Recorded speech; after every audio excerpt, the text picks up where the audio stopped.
শুভেচ্ছা, শুভ সন্ধ্যা, শুভ সময়। সম্মানিত সুধী, আপনাদের সবাইকে অনেক অনেক শুভেচ্ছা, সেই সঙ্গে সাদর আমন্ত্রণ জানাচ্ছি আমাদের আজকের ঐক্য.com.বিডি চ্যানেলে বইমেলা সরাসরি সরাসরি লেখক এবং প্রকাশকদের তীর্থ অর্থাৎ বাংলা একাডেমি প্রাঙ্গণ থেকে। এবং আশা করছি যে যেখানে বসে আয়োজনটি দেখছেন তারা সকলেই ভালো আছেন, সুস্থ আছেন এবং নিরাপদে আছেন। সুপ্রিয় দর্শক, আজকের আমাদের এই নিয়মিত আয়োজনের শুরুতেই আমি একজন লেখকের একটি নতুন বই এর মোচন বা এই বইটি সম্পর্কে আপনাদেরকে একটু জানানোর চেষ্টা করব। আমি শুরুতেই লেখক অর্থাৎ যাকে নিয়ে কথা বলছিলাম, অলিন বাশার, যিনি আমি ধরে নিচ্ছি যে বাংলাদেশের প্রথম সবচেয়ে সর্বকনিষ্ঠ লেখক আমি বলবো, কারণ তিনি প্রথম শ্রেণীতে থাকা অবস্থায় প্রথম তার বই লিখে প্রকাশ করেছিলেন। এই ইতিমধ্যে তার 15টি বই বেরিয়ে গেছে এবং এবারের বইটি সম্পর্কে জানাবো, আপনাদেরকে দেখাবো। সেই জন্য আমি শিশু সাহিত্যিক ফারুক হোসেন এবং সেই সঙ্গে আমাদের সবার শ্রদ্ধেয় আসলাম সানি আছেন আমাদের সঙ্গে। আমরা ভীষণ সৌভাগ্যবান। আজকের এই বইটি আমি ধারণা করছি ফারুক হোসেন এবং আসলাম সানি দুজনেই একটু দেখেছেন উল্টে পাল্টে। আমরা বইটি দর্শকদের দেখাতে চাই এবং বইটি সম্পর্কে একটু শুনতে চাইব লেখকের কাছ থেকে। এটি নীল রত্নের রাজ্যে মিনু, অলিন বাশার লিখেছেন। আমি শুরুতেই বইটি সম্পর্কে লেখকের কাছ থেকে একটু শুনি বরং। অলিন বাশার, এবারের বইটি তোমার 15তম 12তম বইটি কি নিয়ে লেখা? এটা মূলত একটা কল্পনার রাজ্যে চলে গিয়েছিল মিনু নামের একটা মেয়ে।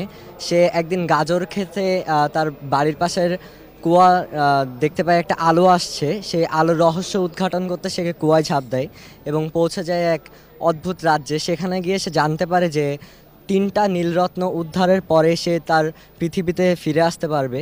তো এই 3টা নীলরত্ন খুঁজতে খুঁজতে সে সম্মুখীন হয় নানা রকম অভিজ্ঞতার। এইটা মিলেই কিন্তু এই পুরো উপন্যাসটা। বই লিখতে কি ভালো লাগে? খুব লেখাটার চেয়ে মূলত পড়তে বেশি ভালো লাগে। পড়লে একা একা কলমের ডগায় লেখা চলে আসে। ওই ক্লাস 1 থেকে কি বই লেখার মানে পড়ার শুরুটা কি 1 থেকেই? না, পড়া শুরু আরও আগে থেকেই। পড়তে পড়তে এরপরে ক্লাস 1-এ ওটা সূচনা। চমৎকার। আমি আবারও তোমার কাছে আসবো। নীলরত্নের রাজ্যে মিনু নিয়ে আমি একটু আসলাম সানির কাছ থেকে একটু ছোট করে শুনতে চাই। কি বলবেন, ক্লাস 1 থেকে প্রথম লেখা শুরু? আমি এটি খুব আমাদের শিক্ষা নেওয়া উচিত, আমাদের নতুনদের, আমাদের নতুন প্রজন্ম, আগামী প্রজন্ম। কারণ এই অলিন বাশার এই ছোট্ট ক্লাস 1 থেকে সে শুরু করেছে লেখা এবং এটি তার 12তম একটি গ্রন্থ এবং এটি শিশুদের জন্য আমরা লিখি, কিন্তু সে নিজেও একজন শিশু এবং শিশু মনস্তত্ত্বকে তিনি এই শিশু ধরতে পেরেছেন, এই লেখক ধরতে পেরেছেন। নীলরত্নের রাজ্যে মিনু এই যে একটা মানে রূপকথার মধ্য দিয়ে এবং প্রতিটা অধ্যায়ে আমি দেখতে পাচ্ছি যে শিশু মনকে, শিশু মনস্তত্ত্বকে উজ্জীবিত করবে, আলোড়িত করবে, আন্দোলিত করবে। এবং বিশেষ করে আমি এখানে দেখলাম যে এই বইটি উৎসর্গ করেছে, আমার অত্যন্ত ভাল লাগলো।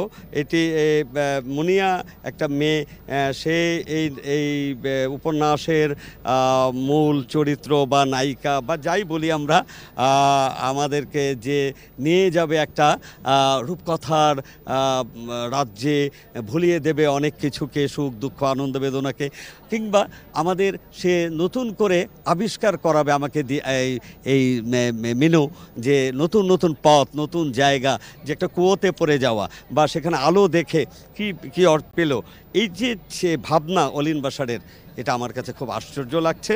এবং আমি আবারও বলি, দক্ষিণারঞ্জন মিত্র মজুমদারকে বইটি উৎসর্গ করেছে। এটি আমার কাছে আরও একটু মানে এই সময়কার ছেলে মেয়েরা দক্ষিণারঞ্জন মিত্র মজুমদারকে চেনে বলেই আমার মনে হয় না। আমি আমিরুল ইসলাম, আমাদের শিশু সাহিত্যের রাজপুত্র, সে আমাদেরকে এক সময় এই অবন ঠাকুর, দক্ষিণারঞ্জন নারায়ণ মিত্র কিংবা আমাদের লীলা মজুমদার এই বিষয়গুলো শিখিয়েছিলেন, চিনিয়েছিলেন। আমাদের হাবিবুর রহমানের লেখা কিংবা আমাদের এই যে জসিমউদ্দিনের যে লেখাপল্লী কবি, এই লেখাগুলো চিনিয়েছিলেন। আজকে আমরা চিনলাম একজন তরুণকে দিয়ে। এবং এই লেখক 12তম বই যখন হলো, আমি বিশ্বাস করি যে এই লেখক অনেক দূর যাবে। আমরা কামনা করি, দোয়া করি, প্রত্যাশা করি এবং তাকে, তার প্রেরণা আমি মনে করি তার পরিবার বা তার শিক্ষক, স্কুল বা তার যে অবয়ব, এটি তাদেরকে আমি স্যালুট করি। এবং আবারও নীলরত্নের রাজ্যের মিনু এই উপন্যাসের লেখককে অভিবাদন জানাই, অলিন বাশারকে আন্তরিক ধন্যবাদ আসলাম সানি। আমার সঙ্গে শিশু সাহিত্যিক ফারুক হোসেন আছেন, তার মূল্যায়ন শুনবো বইটি সম্পর্কে। এই যে সবচাইতে কম বয়সী লেখক আপনার পাশে দাঁড়িয়ে আছে, আমি তো ভাবতেই পারি না যে এই বয়সে একজন পাঠক হবে এটা খুব স্বাভাবিক, বাট সে লেখক হয়ে গেছে এবং লেখক হয়ে সে তার বয়সী পাঠকদের জন্য লিখছে এবং লিখছে কি সে খুবই মানে রহস্যে ঘেরা একটি কাহিনী, যে রহস্যের ভেতর যেতে হলে তাকে নিজেকে অনেক তথ্য জানতে হবে, পড়াশোনার ভেতরে প্রবেশ করতে হবে। নীল রত্নের রাজ্যে সে এই কাহিনীর মূল চরিত্র এবং তার বন্ধুত্ব খরগোশের সঙ্গে তাকে ফেলে দিয়েছে, তারা নিজেরা নেমে গেছে, নেমে যেই রাজ্যে গেল সে রাজ্যের উপর গা ছমছম করা কাহিনী এবং সেখান থেকে সে বেরিয়ে আসবে, 3টি রত্ন উদ্ধার করবে, তারপর সে দেশে ফিরে আসবে। এই যে তার চিন্তা এবং একটি নীল রত্নের একটা স্বপ্নের রাজ্যে যে আবিষ্কার করা, কি কি পেয়েছে সে সেগুলো দেখা এবং এটিকে একটা টেনশনে পরিণত করা, মানে একটি পাঠক এটা পড়ার সঙ্গে সঙ্গে সে শেষ না করে কিন্তু উঠতে পারবে না। এই যে গল্পের মধ্যে একটি টেনশন তৈরি করা, সেটি সে তৈরি করতে পেরেছে, ধরে রাখা, পাঠককে ধরে রাখা, সেটিতে সে তৈরি করতে পেরেছে। চরিত্রগুলো চমৎকার করেছে, নামটাও চমৎকার। অলিন বাসারের নীলরত্নের রাজ্যে মিনু এই বইয়ের আমি শুভ এখানে একটি পরিণতিও লেখক দিতে পেরেছেন, এটিও আরো বড় বিষয়, মানে অনেকে পরিণতি সুন্দর করে দিতে পারে না এবং খুব ভালো লাগে। এটি তার 12তম বই, আমি অবাক হয়ে যাচ্ছি কি করে সম্ভব হলো। তাকে আমি দোয়া করছি যেন সে বেঁচে থাকে এবং বাংলাদেশে সত্যি সে একটি বড় লেখক রত্নে পরিণত হবে। এটা অনেক বড় ব্যাপার। আমাদের সঙ্গে ফারুক হোসেন এবং আসলাম সানি তাকে আশীর্বাদও করলেন। ইনফ্যাক্ট নীলরত্নের রাজ্যে মিনু অলিন বাসারের এই লেখা বইটি কোথায় পাওয়া যাবে অলিন? বিশ্ব সাহিত্য ভবন, প্যাভিলিয়ন 17। পাঠকদের জন্য কিছু বলতে চাও ছোট্ট করে? পাঠকদের জন্য বলতে চাই, আমি করোনার সময় এই বইটা লিখেছি এবং তখন তো পড়াশোনার চাপ কম ছিল, তো ভাবলাম একটু ঘুরে আসি, মিনুর সঙ্গী হয়ে আমিও গেলাম নীলরত্নের রাজ্যে। তো তখন আমি কিন্তু অনেক নতুন অভিজ্ঞতা, নতুন বন্ধু পেয়েছি, অনেক মজা পেয়েছি। তো আশা করি পাঠকরাও সেই মজা পাবে। তাহলে তো হয়ে গেল সবাই। আমরা আবার একটু তিনজন একটু ধরে দেখাতে চাই বইটি। নীলরত্নের রাজ্যে মিনু, অলিন বাসার লিখেছেন, সবচাইতে কম বয়সী লেখক আমাদের দেশের, এবং তার চমৎকার লেখা সম্পর্কে মূল্যায়ন তো করলেনই ফারুক হোসেন এবং আসলাম সানিকে। আপনাদের ধন্যবাদ। নিশ্চয়ই আমরা বইটি পড়বো এবং বইটির ফিডব্যাক জানানোর চেষ্টা করব। প্রিয় দর্শক, আমি এক এক করে আমার সামনে দাঁড়িয়ে আছেন যারা, তাদেরকে একটু ডেকে নিচ্ছি। ফার্স্টে অনন্ত মাহফুজ কে আছেন? আপনার বইটি সম্পর্কে মহত্তা সকাশে ফেলানি বইটি সম্পর্কে দর্শকদের একটু বলেন। এই বইটি একটি গল্প গ্রন্থ, এটি আমার নবম গ্রন্থ, গল্প গ্রন্থ হিসেবে পঞ্চম। এখানে 8টি গল্প আছে, সমকালীন সমস্যা, রাজনৈতিক, তারপর মানবিক এবং অর্থনৈতিক, এরকম সংকটগুলো তুলে আনা হয়েছে গল্পের মাধ্যমে। কোথায় পাওয়া যাবে? এটি প্রকাশ করেছে বুনন প্রকাশনী, 553 নম্বর স্টল।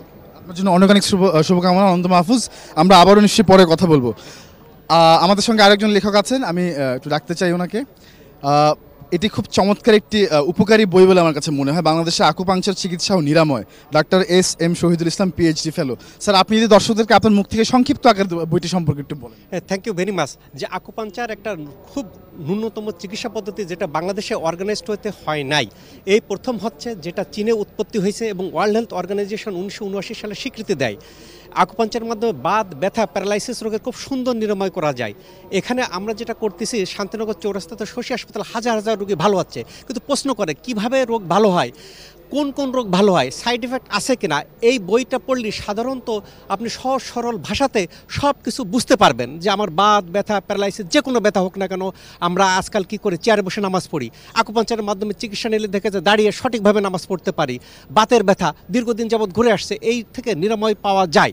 নিরাময় পাওয়াটা বাংলাদেশের শুরু হয়েছে, কাজে জনগণ যেন এটা বুঝতে পারে। এই বইটা পড়লে বিস্তারিত সহজ সরল ভাষায় বলা আছে, যেটাতে জনগণ সহজ সরল ভাষায় বুঝতে পারবে বাত, ব্যথা, প্যারালাইসিস থেকে আমি কিভাবে মুক্তি পাবো আকুপাংচার চিকিৎসার মাধ্যমে। আমার একটি অভিজ্ঞতা আছে যে অনেকে আসলে বিজ্ঞানসম্মতই মনে করেন আকুপাংচার, তাদের ভুল ধারণা কি ভাঙবে এই বইটি পড়লে? আমার কাছে মনে হয় কেন এখানে রেফারেন্স দেওয়া আছে, কেন ওয়ার্ল্ড হেলথ অর্গানাইজেশন কি কি ক্রাইটেরিয়া বলছেন, American food and drug administration তার ক্রাইটেরিয়া দিচ্ছে আকুপাংচারের ক্ষেত্রে নিডেলটা ওয়ান টাইম ইউজ করতে হবে, ফেলে দিতে হবে। যেহেতু আমেরিকাতে, কানাডাতে, ইউএসএতে ব্যবহৃত হচ্ছে, ওয়ার্ল্ড হেলথ অর্গানাইজেশন স্বীকৃতি দিচ্ছে, আমেরিকার FDA অ্যাপ্রুভড করা হয়েছে, কাজেই এটা পড়লে জনগণের ভুল ভাঙবে। আন্তরিক ধন্যবাদ, আপনি আমাদের কাছে এসেছিলেন ডাক্তার এস.এম. শহীদুল ইসলাম। প্রিয় দর্শক, নিশ্চয়ই বইটি আপনারা পড়লে ভীষণ উপকৃত হবেন বলে আমাদেরও মনে হয়।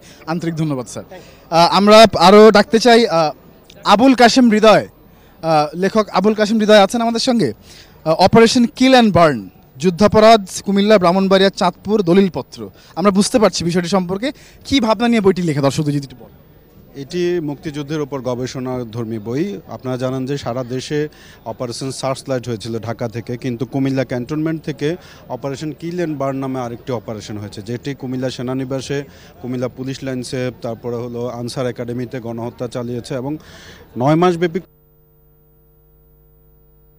তাদের নাম এবং তাদেরকে যারা সহযোগিতা করেছে সেই সব রাজাকার আলবদরদের পূর্ণাঙ্গ তালিকাটা এখানে আছে। কুমিল্লা, ব্রাহ্মণবাড়িয়া, চাঁদপুর এই 3টি জেলার যারা যুদ্ধাপরাধী ছিল সেই সময়, যারা গ্রেপ্তার হয়েছে, কারাগারে ছিল এবং তাদের বিরুদ্ধে যে মামলা হয়েছে সে মামলা ইতিহাসটি বইতে আপনি তুলে এটার মধ্যে আছে, যেটা মুক্তিযুদ্ধ মন্ত্রণালয় ঘোষণা দিয়েও করতে পারেনি, রাজাকারদের তালিকা এখনও প্রকাশ করতে পারেনি।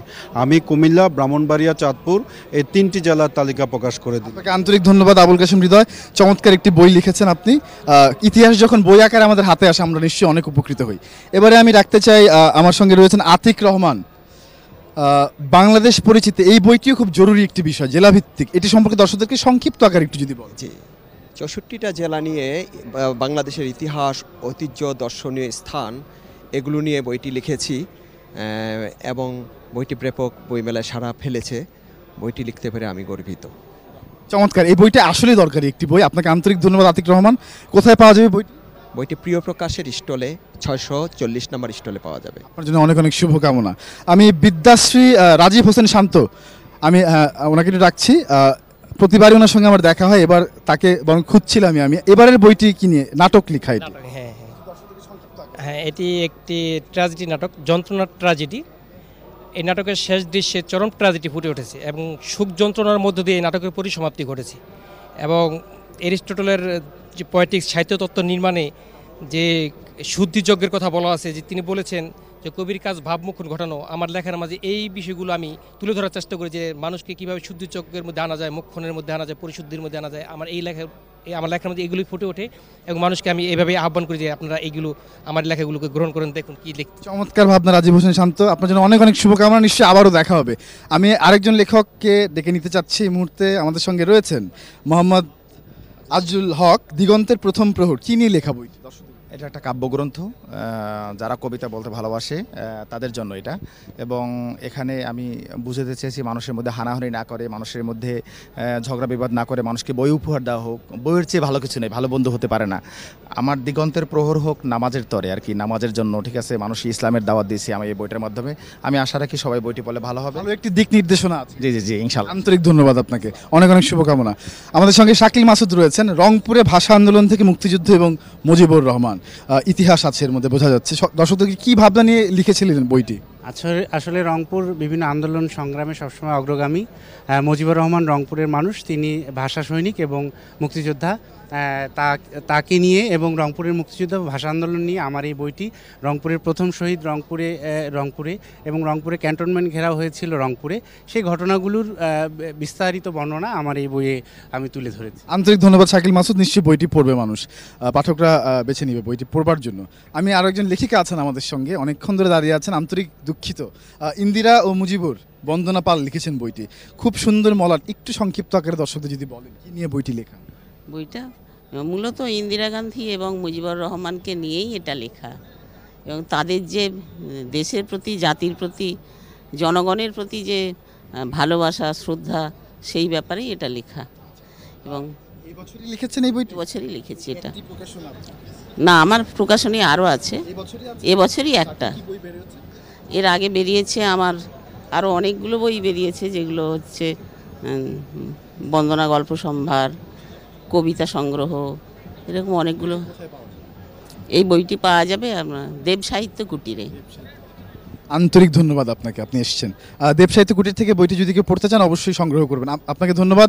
বিথি কুইন আছেন আমাদের সঙ্গে। নূপুর বাজুক তোমার বুকে, কার বুকে? পাঠকদের বুকে এবং যারা প্রকৃতি, ফুল, প্রেম পছন্দ করে তাদের বুকে। কাব্যগ্রন্থ 77টি কাব্যগ্রন্থ মানে কাব্য রয়েছে। আমার কাব্যগ্রন্থের নাম নূপুর বাজুক তোমার বুকে। আইডিয়া প্রকাশন 510 নম্বর স্টলে। আন্তরিক ধন্যবাদ তরুণ লেখক বিথি কুইন, আপনার জন্য অনেক অনেক শুভকামনা। আমি নিরুত্তাপ বর্ণমালা বাসুমিত্রকে ডাকতে চাচ্ছি। এই বইটি কি নিয়ে লেখা, দর্শকদেরকে একটু ছোট্ট করে। এটা একটি 34টি কবিতা সম্মিলিত একটি কাব্যগ্রন্থ। এটি সম্পূর্ণ প্রেমের কবিতা, একটা মানুষের লাইফ সাইকেলে যে কোনো ঘটনাগুলো ঘটেছিল সেগুলো বাস্তবতার ভিত্তিতে লেখা, এবং এগুলো পাঠকরা পড়লে তার জীবনের সাথে রিলেট করতে পারবে এবং মনে হয় তার জীবনের কোনো না কোনো সময় সে ফিরে যাবে। এবং এটা খুব প্রেম সংক্রান্ত এবং রোমান্টিসিজম দিয়ে ভরা এই কবিতাগুলোর মধ্যে, এবং নবসাহিত্য প্রকাশনী এটা প্রকাশ করেছে।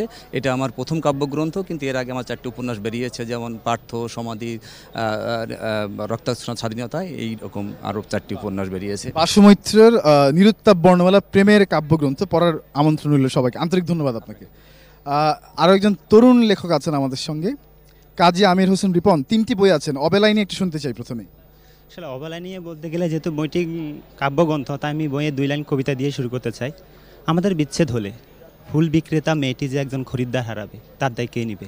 আসলে আমাদের জীবনে প্রাপ্তির অপ্রাপ্তি নিয়ে মানুষের জীবন। তো এই বইটাতে একজন পাঠক সকল ধরনের স্বাদ পাবে। যেমন এই বইটাতে দেশপ্রেম, প্রেম বিরহ, আঞ্চলিকতা, সমসাময়িক, বিদ্রোহ, সকল ধরনের কবিতা আছে। বলতে পারেন ফুল প্যাকেজ, একজন পাঠক সকল ধরনের স্বাদ পাবে বইটিতে। অনেক অনেক ধন্যবাদ আপনাকে কাজী আমির হোসেন রিপন, একজন তরুণ লেখক। তার বইটি পড়বার জন্য আপনাদের সবাইকে আমন্ত্রণ রইল। প্রিয় দর্শক, এবারে আমি নিয়ে যাচ্ছি আপনাদেরকে বই পরিচিতি আয়োজনে, যেখানে থাকবেন শিশু সাহিত্যিক ফারুক হোসেন। প্রতিদিনের মতো এবার প্রথমেই আনন্দ আলো বইমেলা বুলেটিন, এতে অনেক গুরুত্বপূর্ণ সংবাদ রয়েছে। প্রথমেই আমরা দেখছি যে এখানে একটি বিশ্লেষণধর্মী সংবাদ পরিবেশন হয়েছে। বঙ্গবন্ধুকে নিয়ে লেখা বইয়ের চাহিদা ক্রমশ বাড়ছে। দর্শক, আমরা জানি যে বঙ্গবন্ধুকে নিয়ে আমাদের যে সাহিত্য চর্চা, এটি ক্রমাগত সম্প্রসারিত হচ্ছে। গল্প, কবিতা, প্রবন্ধ, ছোটদের জন্য লেখা এবং বঙ্গবন্ধু পরিবারের সদস্যদেরকে নিয়ে লেখা, এটি একটি বিশাল সাহিত্য জগতে পরিণত হয়েছে এবং তার বইয়েরও চাহিদা ক্রমশ বাড়ছে। আমরা এখানে আরেকটি নিউজ দেখছি, খুব গুরুত্বপূর্ণ। সেটি হলো ভারতের হুগলি থেকে 8 জন সদস্য তারা সাইক্লিং করে বাংলাদেশে, তারা 14 তারিখে ভ্যালেন্টাইন ডেতে সাইক্লিং শুরু করেছে এবং তারা ভ্রমণ করে এসে 21শে ফেব্রুয়ারিতে শহীদ মিনারে এসে শহীদদেরকে শ্রদ্ধা জানাবে। তারা এখন ভ্রমণে আছে এবং তারা 21শে ফেব্রুয়ারিতে বাংলাদেশে এসে পৌঁছবে। পাঠাগার গড়ার এখনই সময়, একটি গুরুত্বপূর্ণ তথ্যমূলক সংবাদ। যেহেতু এখন বই মেলা চলছে, সেহেতু যারা পাঠাগার গড়ে তুলতে চান তাদের জন্য প্রচণ্ড সুযোগ এটি, যে তারা বই পছন্দ করতে পারেন, সংগ্রহ করতে পারেন, ক্রয় করতে পারেন এবং তারা এই সময় খুব সহজেই একটি পাঠাগার সৃষ্টি করতে পারেন। সেই সঙ্গে আছে, আমরা দেখছি মোহাম্মদ সামাদের changing family patterns of Bangladesh, একটি বই প্রকাশিত হয়েছে। এটি খুব গুরুত্বপূর্ণ একটি গবেষণা গ্রন্থ। তার এই বইতে বাংলাদেশের যে সমাজে, গ্রামে যে পরিবারের স্ট্রাকচার বা কাঠামো যে পরিবর্তন হচ্ছে, সেই বিষয়টি তিনি খুব চমৎকারভাবে ফুটিয়ে তুলেছেন। এছাড়া পত্রিকাটিতে রয়েছে প্রতিদিনকার মতো ঢাকা ব্যাংক সাহিত্য পুরস্কার এবং আছে সে একই সঙ্গে পাঞ্জেরি ছোট কাকু সাহিত্য পুরস্কার। এবার আমার হাতে আছে প্রাণের কথার গীতি, কাদের মাহমুদের একটি গ্রন্থ। এটি অ্যাকচুয়ালি গানের বই এবং এই গানগুলো কাদের মাহমুদ রচনা করে খুব চমৎকারভাবে তিনি লিখেছেন, যে আব্দুল গাফফার চৌধুরীকে তিনি পাঠিয়েছিলেন আব্দুল গাফফার চৌধুরীর প্রয়াত হওয়ার আগে, এবং আব্দুল গাফফার চৌধুরী তার গানগুলো দেখে বলেছিলেন যে গানগুলো খুব সুন্দর হয়েছে। এবং বইটি মূর্ধন্য প্রকাশনী থেকে প্রকাশিত হয়েছে, আর এটির প্রচ্ছদ এঁকেছে মোস্তাফিজ কারিগর। সামান্য ব্যাপার, আহমেদ সাব্বির, এটি একটি ছড়া গ্রন্থ। আহমেদ সাব্বির আমাদের একজন জনপ্রিয় ছড়াকার। তার এই গ্রন্থে যে ছড়াগুলো প্রকাশিত হয়েছে, তিনি বলছেন এগুলো খুব ছোট করে লেখা ছড়া এবং সামান্য কিছু শব্দাবলীর সংযোজন, কিন্তু এগুলো পড়ে আমরা দেখব যে তাতে অনেক অন্তর্নিহিত অর্থ এবং বিভিন্ন ধরনের বার্তা রয়েছে এবং সেটি খুবই গুরুত্বপূর্ণ। বইটি প্রকাশ করেছে ছায়াবিথি। বসন্তের বাতাসে শেখ রাসেল, ফরিদুর রেজা সাগর আমাদের খ্যাতিমান শিশু সাহিত্যিক এবং মিডিয়া ব্যক্তিত্ব। তিনি এই বইটিতে তিনি একটি রাসেলকে নিয়ে অনেকগুলো গল্প লিখেছেন এবং এই বইটি প্রকাশ করেছে চন্দ্রাবতী একাডেমি। সুধীবৃন্দ, আজকে আমাদের বই আলোচনার আমরা এখানেই সমাপ্তি টানছি। আমরা আমা কাফের আমন্ত্রণে এখন যাব দীপ্তি যেখানে আছে কোনো না কোনো লেখকের সঙ্গে। চলুন আমরা সেখানে যাই।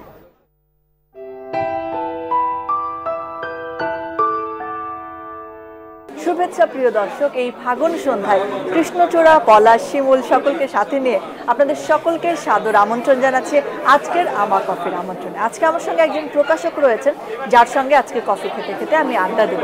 আমার সঙ্গে রয়েছেন বাতিঘরের কর্ণধার জনাব দীপঙ্কর দাস। স্বাগতম, কেমন আছেন? ভালো আছি, ধন্যবাদ।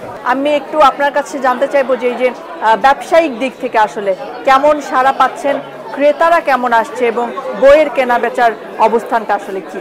এটা একদিক থেকে এক কথায় বলতে গেলে ভালো, কারণ গত 2 বছর ধরে মেলা ঠিকমতো হয়নি কোভিডের কারণে। 2020-এর পরে 21 সালে তো মেলা অর্ধেকে বন্ধই হয়ে যায়, আর 22 সালে মেলা ফেব্রুয়ারির মাঝামাঝি শুরু হয়, মার্চ পর্যন্ত চলে যায়। ফলে ফেব্রুয়ারির সময় যে মেলার একটা আমেজ থাকে সেটা আমরা গতবারও পাইনি।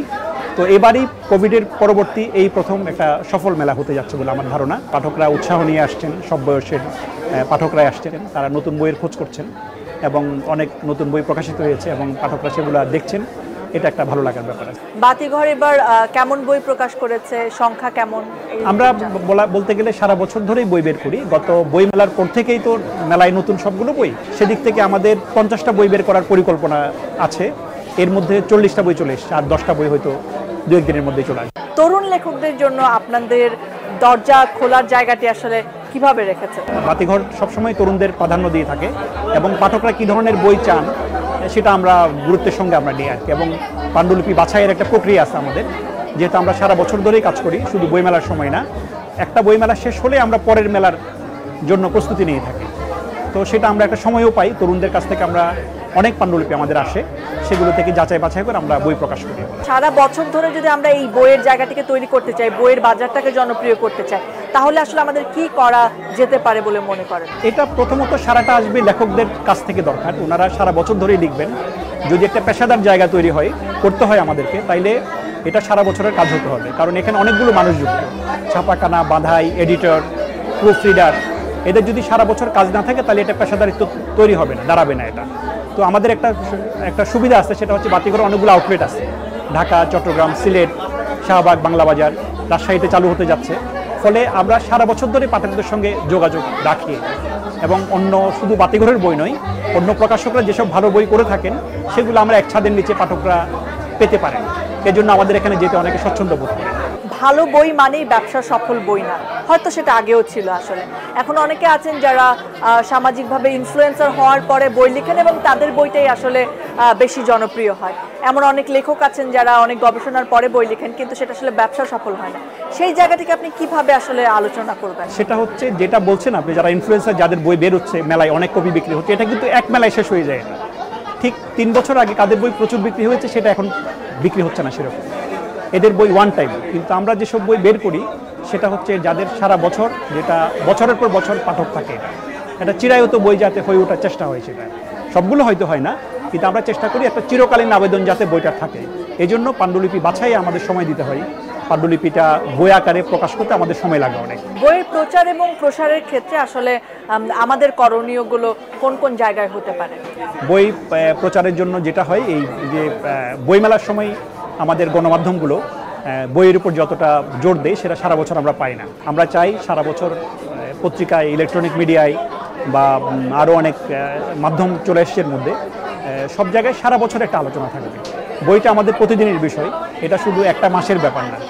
আপনার প্রতিষ্ঠান বাতিঘর নিয়ে ভবিষ্যৎ পরিকল্পনা কি? আমাদের বড় 4টা শহরে আমাদের আউটলেট আছে এখন, ঢাকা, চট্টগ্রাম, সিলেট, রাজশাহী চালু হচ্ছে। আমরা আরও কয়েকটা জায়গায় করতে চাই হয়তো আর কি।